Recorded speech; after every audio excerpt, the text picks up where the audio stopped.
அப்பாடா, இன்னைக்கு மேட்ச் செம்ம டஃப். மூச்சே வாங்க முடியல.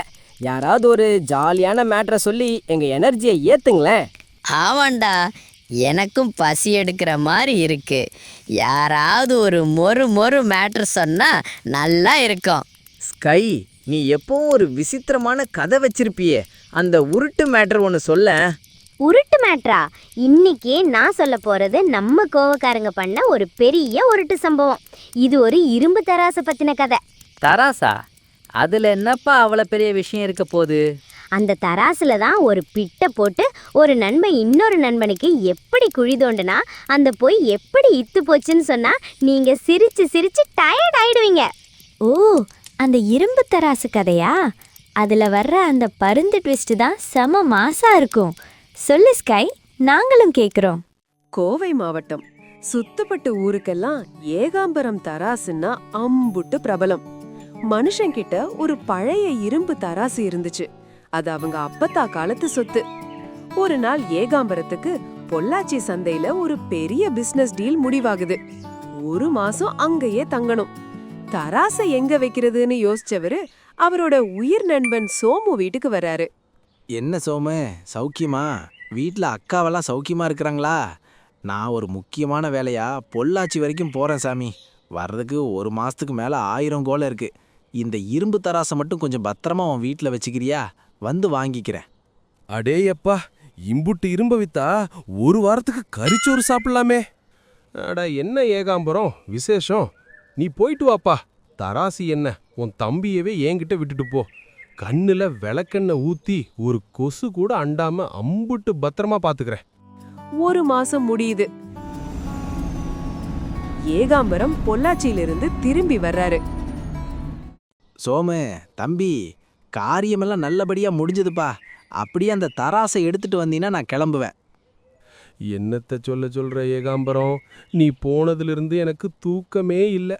அந்த தராசை ஒரு மரப்பெட்டியில வச்சு பூட்டி தான் வச்சேன். ஆனா எங்க ஊர் எலிங்க இருக்கே, அட எங்கப்பா, அதுங்க எலிங்க இல்ல, எருமைங்க. பெட்டிய ஓட்ட போட்டு உள்ள புகுந்து அத்தனை இரும்பையும் மொறு மொறுன்னு முறுக்கு சாப்பிட்ற மாதிரி சாப்பிட்டு முடிச்சிடுச்சுங்கப்பா. என்னது, இரும்ப தின்னுச்சா? அது என்னப்பா, எலியா இல்ல இரும்பு மனிதன் படத்துல வர ரோபாட்டா? இரும்ப எலி சாப்பிடுமாடா தம்பி? கோவை எலிங்கன்னா சும்மாவா? நாங்க குடிக்கிற தண்ணியே சிறுவாணி தண்ணிப்பா. அம்புட்டு ருசி. அதை குடிக்கிற எலிங்க அம்புட்டு ஸ்ட்ராங்கு. இரும்பு என்ன, நீயே உள்ள இருந்திருந்தாலும் இம்புட்டு நேரத்துக்கு ஒன்னையவே கடிச்சு துப்பி இருக்கும். ஏகாம்பரத்துக்கு புரிஞ்சு போச்சு, சோமு இரும்ப வித்துட்டு உருட்டுறான்னு. ஆனா கோயம்புத்தூருக்காரன் சும்மா விடுவானா? இவன் உருட்டுற உருட்டுக்கு மேல ஒரு உருட்டு உருட்டணும்னு ஏகாம்பரம் மனசுக்குள்ள ஒரு ஸ்கெட்ச் போடுறாரு. சரி விடு சோமு, எல்லாம் விதி. கோயம்புத்தூர் எலிங்க இம்புட்டு பசியோட இருக்குதுன்னு எனக்கு தெரியாம போச்சு. தராசு போனாலும் போகுது, விடு சாமி. சரி, நான் அப்படியே ஆத்துக்கு போய் குளிச்சுட்டு வந்துடலான்ட்டு பார்க்குறேன். உன் மகனை என் கூட அனுப்பு.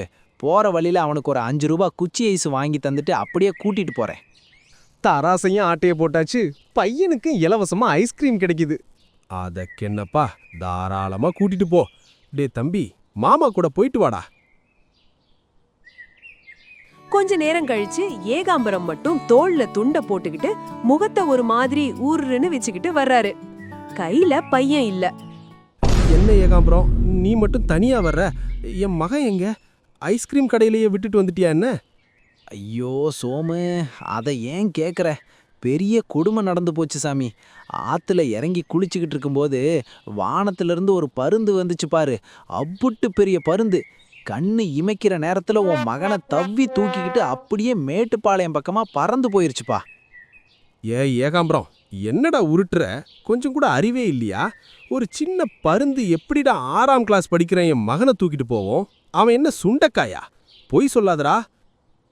ஏன் சோமு, கோயம்புத்தூர் எலிங்க ஸ்ட்ராங்காக இருந்து இரும்பு தின்னும்போது அதே ஊர் பருந்துங்க மட்டும் வீக்காக இருக்குமா என்ன? நம்ம ஊர் பருந்துங்க அப்புட்டு பவர்ஃபுல் சாமி. பையனை என்ன, ஒரு யானையவே தூக்கிட்டு போகும். இப்பதான் செருப்படி விழுந்த மாதிரி இருந்துச்சு. நாம எலி கதைய சொன்னா இவன் பருந்து கதைய சொல்றானேன்னு புரிஞ்சுக்கிட்டாரு. ஆனா விடாம சண்டைக்கு இழுக்கிறாரு. அடுத்ததென்ன, நேரடியா பஞ்சாயத்து தான். விஷயம் பெருசாகி போச்சு. சோமு ஊர் முழுக்க கத்திக்கிட்டு ஊர் தலைவர்கிட்ட போயிட்டாரு. என் மகனை பருந்து தூக்கிட்டு போயிருச்சுன்னு இவர் ரீல் விடுறா சாமின்னு முறைப்பாடு செய்ய ஊர் மந்த மரத்தடியில பஞ்சாயத்து கூடுது. சோமு ஓயாம அழுதுட்டு இருக்காரு. நம்ம ஏகாம்பரம் ஒன்னும் தெரியாத புள்ள மாதிரி அமைதியா நிக்கிறாரு. ஏப்பா ஏகாம்பரம், என்னப்பா சொல்ற? மத்தவங்க பையனை கூட்டிக்கிட்டு போய் பருந்து தூக்கிக்கிட்டு போயிருச்சுன்னு சொல்றது என்ன நியாயம்? ஒரு சின்ன பருந்து குழந்தைய தூக்குறதுக்கு இது படத்துல வர்ற சீனா? என்னாச்சு உனக்கு? ஐயா, நான் சொல்றத விட இந்த சோமு சொல்றதா ரொம்ப ஆச்சரியமா இருக்குங்க. இரும்பு தராசை எலிகள் தின்னு தீத்துருச்சுன்னு இவரு சொல்றாருங்க. இரும்ப தின்னும் எலிகள் இந்த ஊர்ல இருக்கும்போது பையனை தூக்குற பருந்து ஏன் இருக்கக்கூடாதுங்க? அந்த எலிக்கு இருக்கிற அதே சிறுவாணி தண்ணி பவர் இந்த பருந்துக்கும் இருக்குமுங்க. என்னது? இரும்ப எலி தின்னுச்சா? சோமு, என்னடா உருட்டு உருட்டுற? என்ன விபரீதம் இது? இரும்ப எலி தின்னுச்சுன்னு சொன்னது உண்மையா? மன்னிச்சிருங்க ஐயா, தராசை பார்த்த உடனே மனசு கொஞ்சம் மாறிடுச்சுங்க. அதை வித்தா நல்ல காசு வரும்னு ஆசைப்பட்டுட்டேன். அதான் எலி தின்னுச்சுன்னு ஒரு மொக்க பொய்ய சொல்லி ஏமாத்த பார்த்தேங்க. ஐயா, இவன் பையன் என் சொந்தக்காரர் வீட்டில் பத்திரமா இருக்கான். இவன் என் தாத்தா காலத்து தராசை திருப்பி தந்தா நான் இவன் மகனை ஒரு கீறல் கூட இல்லாம ஒப்படைச்சிருவேன் சாமி. சோமு பதறி போய் வீட்டுக்கு ஓடி போய் தராசை எடுத்துட்டு வர்றாரு. தராசு கை மாறுது. பையனும் அப்பா கைக்கு வர்றான். சோமுவுக்கு அன்னைக்கு விழுந்த பல்பு கோவை ஃபுல் சிக்னலுக்கும் வெளிச்சம் கொடுத்திருக்கும். பாத்தீங்களா?